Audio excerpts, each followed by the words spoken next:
J'exige une totale obéissance. Message de Yahuwah donné à sa servante Brigitte. 27 mars 2021. Moi, le Seigneur, j'exige une totale obéissance de mes serviteurs. Beaucoup négligent ma parole. Beaucoup pensent obsolètes mes commandements. Mais je suis Dieu et je demeure le même hier, aujourd'hui et demain.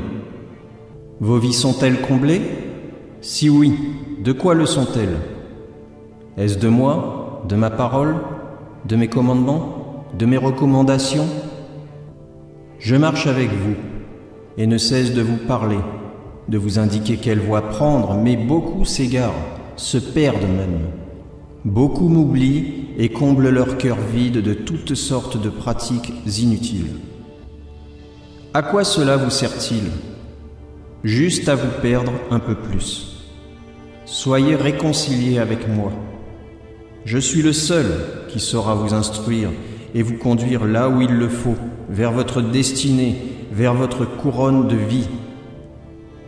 Marche avec fidélité et ne tremble point dans l'attente d'un jugement certain.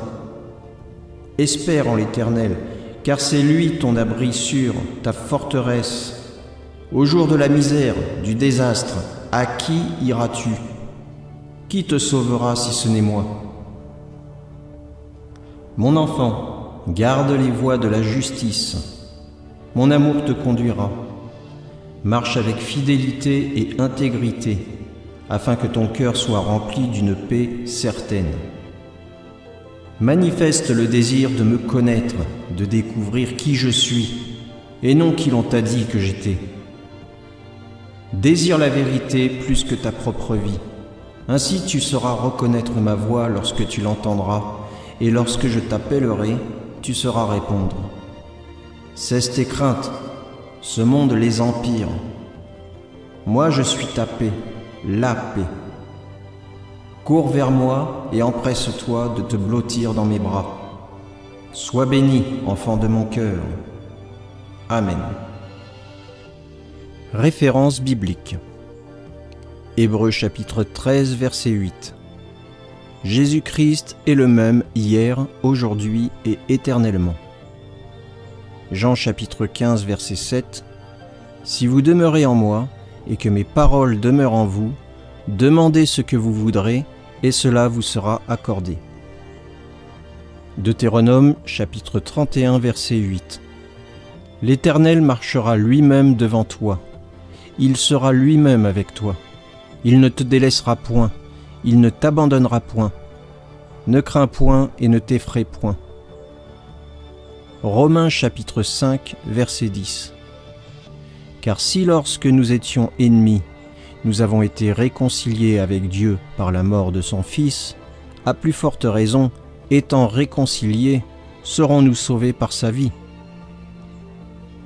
Jean chapitre 14, verset 6. Jésus lui dit: Je suis le chemin, la vérité et la vie.